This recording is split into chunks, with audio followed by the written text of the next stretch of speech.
Muy buenas a todos. Hoy vamos a hablar acerca del dispositivo programador FutureNova. Lo primero que podemos ver nada más abrir el maletín es el manual de instrucciones, siempre útil para revisar todas las funciones del programador. Siguiendo con las conexiones, tenemos un cable con conector HDMI que conectará la FutureNova a los mandos copia que queramos programar. El siguiente cable es el de alimentación, similar al de una impresora por este extremo, que es el que va conectado al programador. El otro extremo es un USB que podremos conectar a un ordenador, a la corriente eléctrica o a la batería externa que dota de portabilidad a este magnífico producto. Seguimos con un destornillador de tipo estrella que facilitará la apertura de mandos. Un destornillador cerámico en caso de que necesitemos modificar la frecuencia de los mandos. El transformador con el que podremos alimentar el programador en cualquier enchufe. Las sondas de 3 y de 5 pines que usaremos más adelante para la copia y la generación de mandos. La batería externa, la cual permitirá la alimentación de la FutureNova en cualquier momento. Tiene puerto de entrada y salida tanto para la carga de la propia batería como para alimentar al programador. Por último, la propia FutureNova. Tamaño ideal, muy accesible para nuevos usuarios y fácil de llevar debido a su escaso peso. Vamos con la instalación. Esto no tiene pérdida. Cogemos el cable de alimentación y por este extremo lo conectamos a este puerto de aquí. Una vez conectado, nos queda el otro extremo que conectaremos sin mayor complicación a la batería externa en el puesto USB de salida o output. Estoy usando la batería externa, pero podría usar el transformador, conectarlo a la corriente o incluso conectarlo a un ordenador como cualquier otro enchufe USB. Bien, ya tenemos suministro de energía. Vamos a encender el programador activando el interruptor de encendido. Tenemos el dispositivo ya funcionando y casi listo. Nos queda el cable con conectores HDMI. Conectamos uno de los extremos del cable al puerto restante que se encuentra al lado del de alimentación. Y esto es todo en cuanto a la puesta en funcionamiento. Veamos qué opciones nos ofrece en su intuitivo menú. Empezaremos realizando una copia con un mando original y lo primero que debemos hacer siempre antes de una copia es leer la frecuencia del mando. Desplazamos y seleccionamos leer frecuencia en el menú. En la zona de transmisión mantenemos pulsado el botón del mando.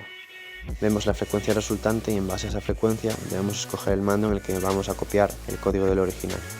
El DTMUGO suele ser una buena opción en la mayoría de casos, ya que puede adoptar frecuencias entre 250 y 868 MHz. El siguiente paso será analizar el mando original.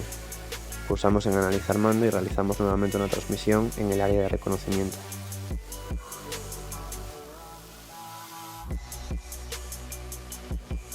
Estamos ante un mando de código fijo. Seleccionamos de entre las diferentes opciones copiar fijo en DTMUGO. El programador nos dejará elegir en qué botón del DTMUGO queremos copiar el mando original. Elijamos el primer botón, por ejemplo. En la siguiente pestaña debemos registrar la frecuencia del mando original leyéndola o introduciéndola manualmente. Para este caso la registraremos usando la lectura desde el área de transmisión. Una vez leída, pulsamos OK y nos pide conectar el mando DTMUGO a la sonda. Recordemos que solo los DTMRoll usan la sonda de 5 pines, por lo que usaremos la sonda de 3 pines o P3. La conectamos al cable con conector HDMI e introducimos los pines en los huecos centrales del conector trasero del DTMUGO. Pulsamos OK y ahora nos pedirá que transmitamos con el mando a copiar hasta que la luz del DTMUGO parpadee y se quede fija.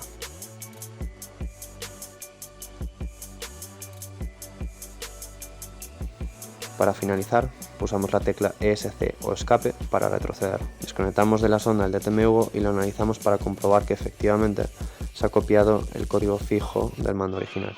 Probemos ahora a analizar la frecuencia de este otro mando. Vemos que es frecuencia 433.9 o 433.92. Una vez averiguada la frecuencia, podemos continuar.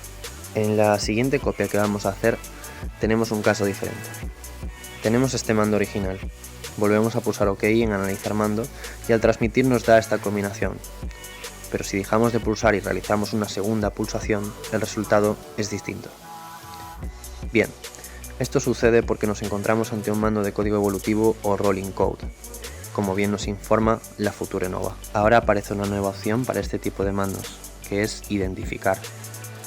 Pulsamos OK y nos dice que este mando es un Puyol Vario Ocean. Pulsamos OK para continuar y en el mismo botón ahora tenemos duplicar rolling. pulsamos OK nuevamente y en el siguiente menú nos ofrece diferentes opciones de copia. Los clones tienen el mismo número de serie que el mando original. Evitemos esta opción porque debido a la diferencia de pulsaciones entre la copia y el mando original, ocasionaría el mal funcionamiento de ambos mandos.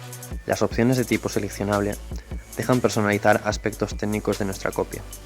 Esto es solo útil para usuarios con conocimientos acerca del funcionamiento de los mandos. Las opciones que por lo general más vamos a utilizar son las de tipo aleatorio. Para esta segunda prueba seguiremos usando un DTMUGO para la copia. Pulsamos OK en aleatorio con DTMUGO, desplazándonos con las flechas direccionales. Tenemos ahora un menú que nos deja elegir el botón del DTMUGO donde vamos a copiar el mando original, así como la frecuencia y el canal. Las opciones de frecuencia y canal ya vienen predefinidas para un correcto funcionamiento, pero podemos cambiar el botón que queramos usar desplazando a derecha o izquierda con las teclas de dirección. Elijamos el primer botón, por ejemplo. Pulsamos OK y nos pide que conectemos la sonda al DTMUGO. Lo conectamos de la misma forma que hicimos antes. Una vez conectado, el proceso es más sencillo aún. Pulsamos OK como nos dice en pantalla y comenzará el proceso de copia. Si está correctamente realizada, nos saldrá un mensaje de programación OK y el DTMUGO habrá parpadeado previamente. Ya tenemos la copia en el DTMUGO. Nuevamente, si queremos comprobar, retrocedemos hasta el menú principal. Pulsamos Analizar mando y transmitimos en el botón que hemos escogido del DTMUGO.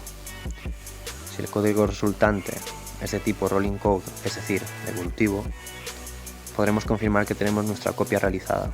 Además, si pulsamos en Identificar con el DTMUGO, nos saldrá el mismo nombre que el del mando original, asegurándonos así de que lo hemos hecho bien. La siguiente prueba será con el mismo mando original, pero esta vez lo copiaremos en un DTMRoll. Para esta copia necesitaremos la sonda de 5 pines o P5. Con el mando ya identificado, seleccionamos de nuevo en Duplicar Rolling y ahora escogemos Aleatorio con DTMRoll. Cogemos la sonda de 5 pines y la conectamos al DTMRoll con el mando recto y el grabado P5 hacia arriba. Si lo conectamos de distinta manera, nos dará error en la programación. Pulsamos OK y tendremos el DTMRoll programado correctamente. A diferencia de los DTMUGO, el DTMRoll no se ilumina en ningún momento del proceso y no deja escoger el botón que se va a utilizar, ya que realiza la copia en todos los botones. Comprobamos y vemos que se ha copiado correctamente. Dejando a un lado la copia de mandos, echemos un vistazo al resto de funciones. La siguiente opción que vamos a probar es la de generar mando. Con esta opción podremos hacer que nuestro mando sea compatible con una amplia lista de marcas de mandos del mercado europeo.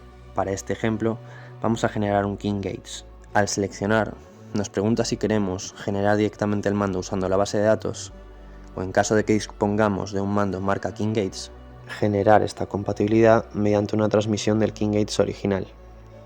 Para esta prueba usaremos la base de datos para generarlo directamente. Seleccionamos en Generar directo, pulsamos en Aleatorio y automáticamente nos llevará a la pestaña de programación de los mandos compatibles con la marca. En este caso, King Gates tiene compatibilidad únicamente con el DTMUGO. En caso de que hubiera más compatibilidades, nos dejaría escoger entre los diferentes mandos DTM compatibles. Escogemos el botón donde deseamos generar la compatibilidad, conectamos el DTMUGO a la sonda y pulsamos OK.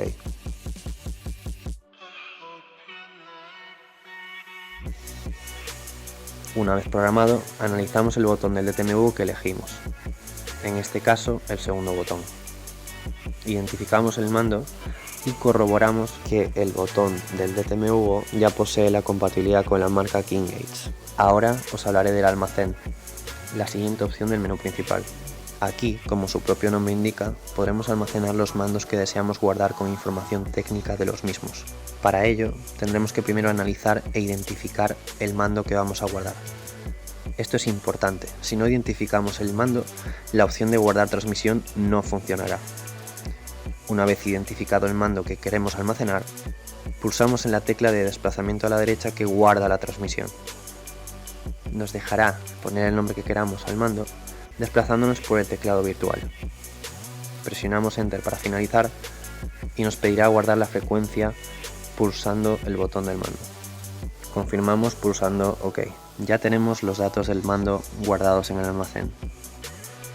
Podemos comprobarlo en la lista del almacén y si pulsamos en el mando guardado nos dejará ver los datos de transmisión o borrarlos. Con respecto al resto de opciones del menú, tenemos la opción de leer memorias. Podremos leer memorias de tipo mutancode si disponemos de la sonda para conectar la memoria. Si queréis saber más acerca de las memorias, recordad que en nuestra web tenéis el tutorial acerca del lector de memorias en receptores. Siguiendo con el cuadro de opciones, tenemos las opciones de configuración, donde nos dejará cambiar o establecer un código de instalador proporcionado por nuestra aplicación que podéis descargar desde la tienda de aplicaciones de vuestro móvil. Si queréis averiguar cómo descargar la aplicación, os recomiendo ver el tutorial del lector de memorias que acabo de mencionar, donde descargamos la aplicación fácilmente. Los códigos de instalador son útiles para personalizar los mandos que se den de alta en receptores de tipo Bluetooth. Volviendo a la pestaña de configuración, tenemos también opciones básicas de configuración de interfaz, donde podremos modificar opciones de sonido y del autoapagado de la pantalla. Para terminar, la última pestaña del menú principal es la de contacto, donde podréis ver información para contactar fácilmente con nosotros. Esto es todo lo que ofrece la Future Nova, la programadora de mandos portátil definitiva. Nos vemos en próximos tutoriales.